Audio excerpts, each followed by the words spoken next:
All right, back on TYT Sports. The NBA draft lottery took place last night. The Knicks got shafted. The NBA lottery is not rigged. If it were to be rigged, the Lakers probably would have got the #1 overall pick. Resident Lakers fan. It feels really rigged when the Celtics win the East and have the #1. That is because of the Nets are stupid. Incompetence. Oh God. The Nets' incompetence. Let it there. But if you want to talk about incompetent organizations, the Sacramento Kings are possibly the worst-run organization in American sports because they got the 3rd pick. The Sixers, in return, get the 3rd pick because they needed to dump Rajon Rondo.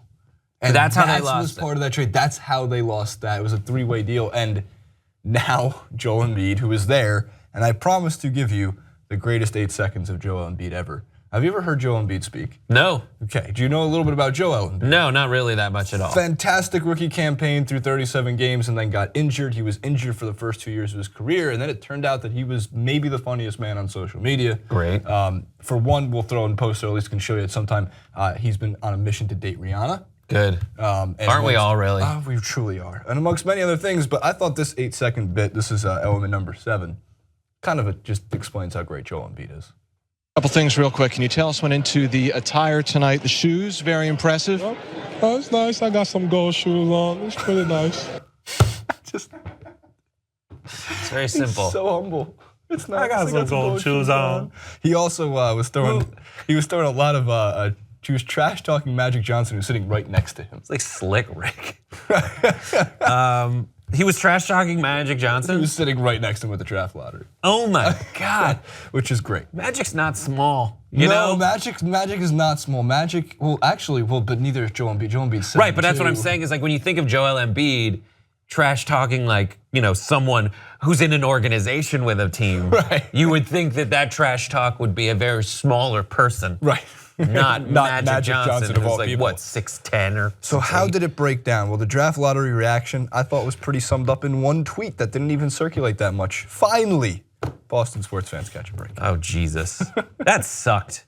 Well, the Lakers had the potential for a catastrophic draft because had they not gotten, I read a report where Magic was nervous if they don't get the top 3, which was stacked in their favor too. If they didn't, then they'd have to give up a bunch of picks. As a result, or you have to give up their slot as a result of that catastrophic super team they tried to put together. They had a protected pick, which means if it's top 3, it's top 3 protected. They can't trade it away. But if it was 4 or worse, then peace. Yeah, and there were reports of Magic Johnson just being like, "Oh my God, please! If we don't go top 3, then that means." And then you look at the reason. Would be just as stupid as the ones behind Sacramento in hindsight because it was like the trade that they dump a salary player, but to pick up like Marcus. Dwight Howard and to pick up Steve Nash. And it happens all the time in the NBA. We see when you always look back. I mean, just looking at that draft board and still realizing that the Boston Celtics have the Brooklyn Nets first-round pick next year too. Oh, really? So there is all the possibility in the world that the Celtics get next year's #1 pick. It's just this is a team in the Eastern Conference Finals, which means, by the way, how ecstatic must you be if you're Markelle Fultz or Lonzo Ball, who, unless the Celtics are trolling the earth, I think they would take someone like Markelle Fultz, while Lonzo Ball is probably not going to get touched by anybody except the Lakers because. And not to penalize Lonzo. Which you should do. I mean, I'm a Laker fan and a UCLA fan. Right. And so I reluctantly say that you need to punish Lonzo Ball's dad. Right. And him, because it seems like he was pretty quiet throughout his college career, from a speaking standpoint, but everything I hear out of his mouth is so very frustrating. Well, it's going to call, look, you've heard enough NBA players at this point. We had Steven Jackson on recently, and we were discussing this not on the show, but beforehand, and he was also recently on ESPN with Tracy McGrady. And it's an immediate reaction. They say, is LeVar Ball going to be a problem in the locker room for someone like Lonzo? And they said if he opens his mouth about his own teammates like he did in UCLA, it's going to be a catastrophic problem. Yes. For a young team like the Lakers. Now, and he will. He will because he will be able to look at all the terrible decisions that the Lakers office has made. And then he will blame the lag on other people within the organization. He'll be like, D'Angelo Russell needs to go. Saying, or please get rid of all these justifiably smart choices because my son needs to win. My unproven rookie son deserves better. Right, and actually what's interesting is there's been enough people that have come out and said, not necessarily like pundits, but fans who it's unfortunate, they want Lonzo to fail now. They want him to fail for the reason. I loved him at UCLA. I still like Lonzo Ball. I don't like his shoe. I don't like Big Baller Brand. I like the player he is because Lonzo Ball is somebody who, as I think Chris Broussard was saying on Fox, he gets off on getting other people theirs. It's the Jason Kidd, Magic Johnson. No, I'm not saying he's going to be those players, but Lonzo Ball is somebody who simply advances. He likes to advance the ball. He probably is someone who wants to jump in there and get Brandon Ingram going. He's great. He wants that. And that's what's going to make it so great for whoever drafts him. So, and just really quickly, and the Celtics don't need him. The Celtics have had too many like strange looking players from a movement standpoint. Like Lonzo Ball. Kelly Olynyk is I'm saying Kelly Olynyk, but I'm saying like human? Paul Pierce. Paul Pierce moves at a different pace from everyone else on the court. The same way that Lonzo Ball is just like, how is that guy good?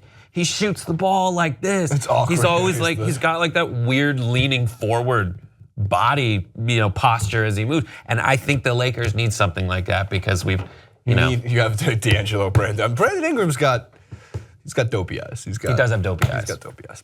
But I think I don't know. I'm pretty excited. I mean, Lakers are probably going to get him. Why does Boston need another guard? Well, Mark. So there's two different camps. For one, there's you should take the best player available, which is usually the strategy you should go with. But in the sense of the NBA draft, like Devin Booker was there, right? And Devin Booker was like, I was a 13th pick. Kobe wasn't a number 1 overall pick. He was like 7 or 8. Steph Curry was number 7. So. It's not now. Yes, like Magic Johnson was the number 1 overall pick. LeBron, Shaq, those guys are pretty good. Yeah.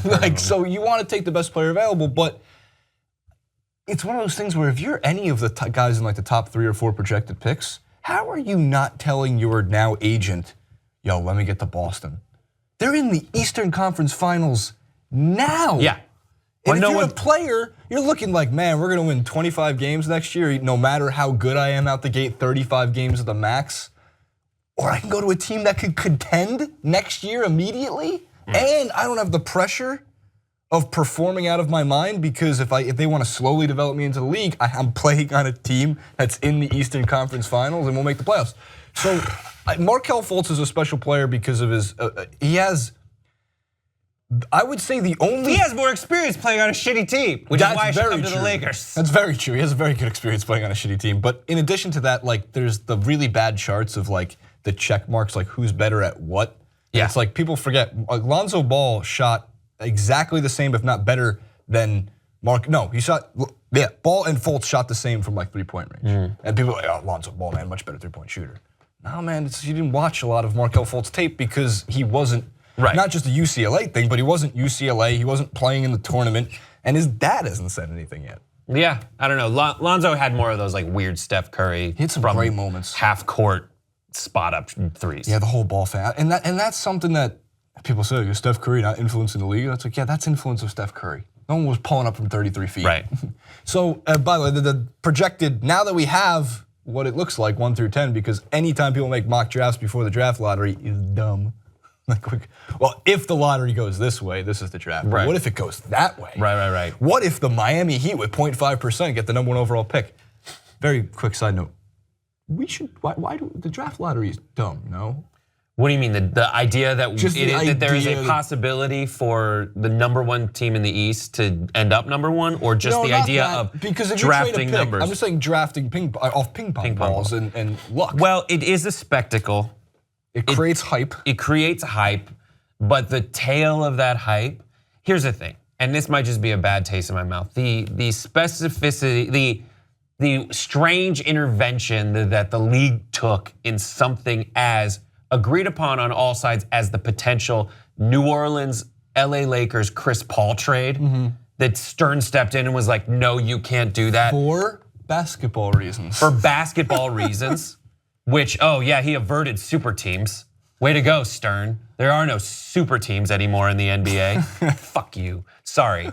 But that kind of stuff, those calculated events that the teams agree on, that then the league stepped into, that has the lottery is a freak thing that can still have these long legacy effects on multiple teams, and that's something that I think hopefully you'd be able to intervene on, but I think it mostly ends up they do weight it based on like the worst teams getting a higher. They do. Well, yeah. Do you have a high? But the potential. highest percentage chance is 25%.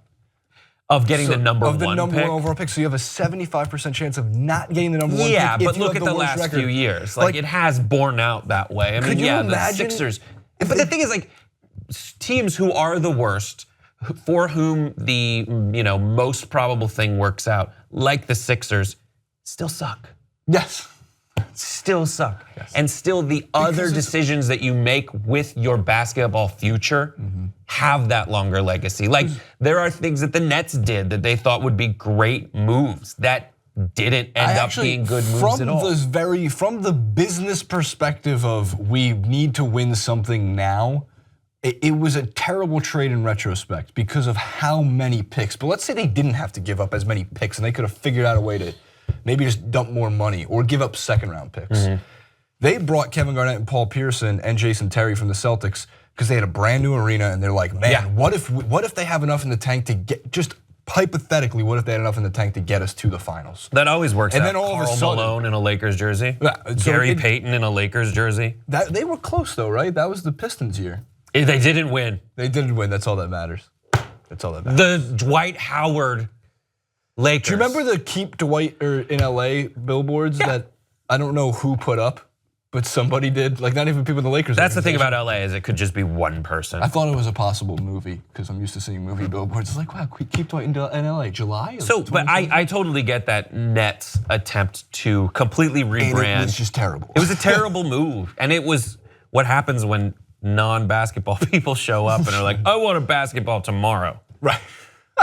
And that's why hopefully when you bring Magic into the Lakers, it can end up doing good things. I think Magic just should be good for the Lakers. Really quick, the new top 10 for the mock draft from NBA Draft Express. It's Fultz 1, Ball 2, Josh Jackson at 3, Tatum and then De'Aaron Fox to the Kings, but hopefully he doesn't want to go there and instead rather go to the New York Knicks. Malik Monk is projected at 6, Isaac Smith, Markkanen, and Zach Collins. So I'd actually be happy with Dennis Smith. I like Dennis Smith as a Knicks fan. Good to see all those upperclassmen.